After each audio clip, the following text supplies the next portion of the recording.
En este momento estoy haciendo la residencia de Amazonas, que es un programa dedicado a performance dirigido por la artista María José Arjona.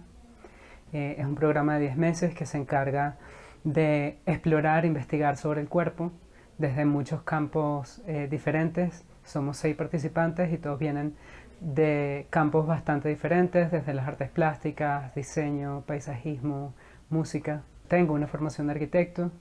En Venezuela hemos estado desarrollando en los últimos años una plataforma de diseño de producto y de experiencia que se llama Diada.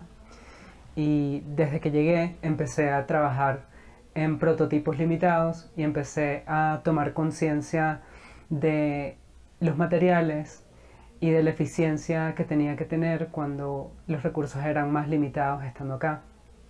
Desde ese orden de ideas, como que empecé a reconocer en mi cuerpo una herramienta, como la herramienta más básica que tenía para poder decir algo, y estaba muy llamado a decir algo respecto a lo que estaba pasando con los migrantes de nuestro país, que están en el Transmilenio, y que todos los días buscan de alguna forma compartir su experiencia, buscar empatía, que regrese eh, en forma de ayuda de alguna forma. Entonces, eh, yo empecé a hacer una acción en el Transmilenio, empecé a cuestionar como ciertos dinamismos de tiranías que pasan como en los sistemas de transporte en general, donde hay hacinamiento, sobre todo cuando a veces no surten como la demanda de una ciudad. Y empecé a hacer como ese contraste de esa situación con el migrante venezolano y cómo se inserta en esta realidad y en estas dinámicas tan complicadas. La acción es una acción de larga duración. Estoy trabajando empecé a trabajar como con imágenes muy específicas de ballet, que de alguna forma es como una de las tiranías históricas hacia el cuerpo, como más simbólicas. Entonces hacía como unas acciones en el Transmilenio que de alguna forma buscaban como entender cómo las personas podían responder a una dinámica que no fuera la típica del Transmilenio.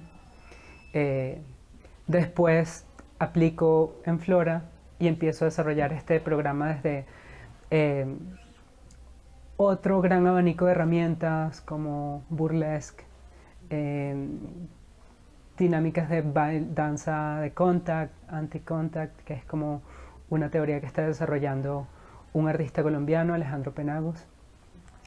Y empecé a incluirlo dentro de las acciones del Transmilenio, y en este momento el Transmilenio para mí es como un taller de experimentación en donde voy y evalúo la respuesta de unas personas que no están esperando ver arte, que no están esperando hacerse preguntas con respecto a su vida o a su dinámica en un lugar.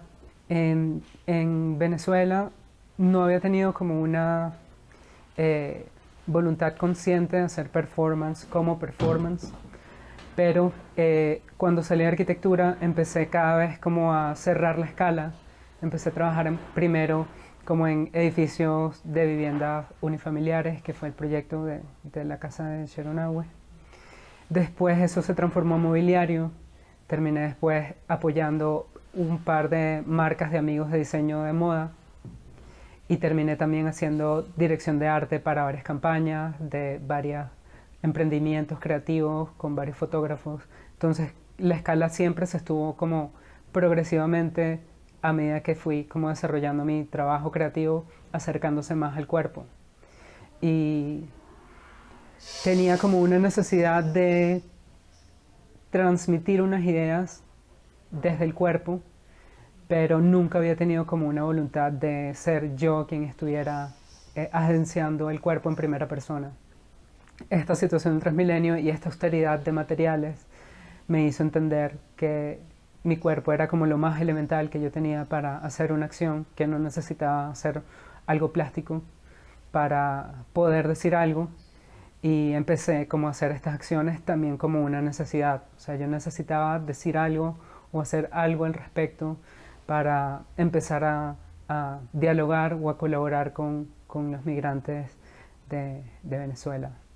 Entonces empezó siendo como diálogos, luego los acompañaba y mientras ellos estaban en el autobús diciendo su historia y pidiendo el dinero, yo les pedía permiso para acompañarlos y les ponía la mano en el hombro y caminaba con ellos detrás, trataba de caminar en puntas con el movimiento de Transmilenio.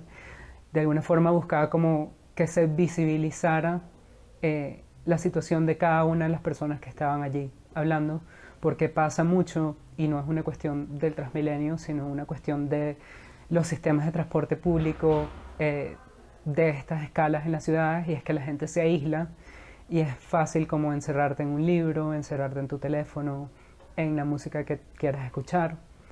Y la idea era también un poco empezar a romper con eso, ver qué acciones podía hacer yo que hicieran como que desviaran esa visibilidad o esa atención hacia unas personas que estaban hablando y pidiendo como empatía.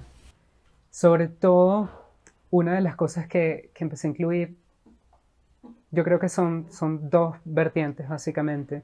La mirada, como la forma en la que uno ve el mundo teniendo una formación de arquitectura, también teniendo como una conciencia de cómo significa una ciudad, cómo funcionan los flujos de personas en una ciudad o en un edificio, o en un espacio interno, externo, como esa conciencia me hizo fijarme en Transmilenio más allá de la experiencia emotiva que estaba teniendo por el migrante de mi país, sino también como ver otros problemas y entender las cosas como un sistema, más que solo por una situación específica, aislada, en una escala más pequeña.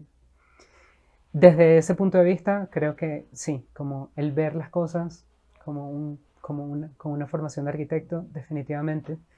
Y lo otro también es como entender cómo se inserta un cuerpo en un espacio, cómo se mueve, qué connotaciones tiene y el espacio que ocupa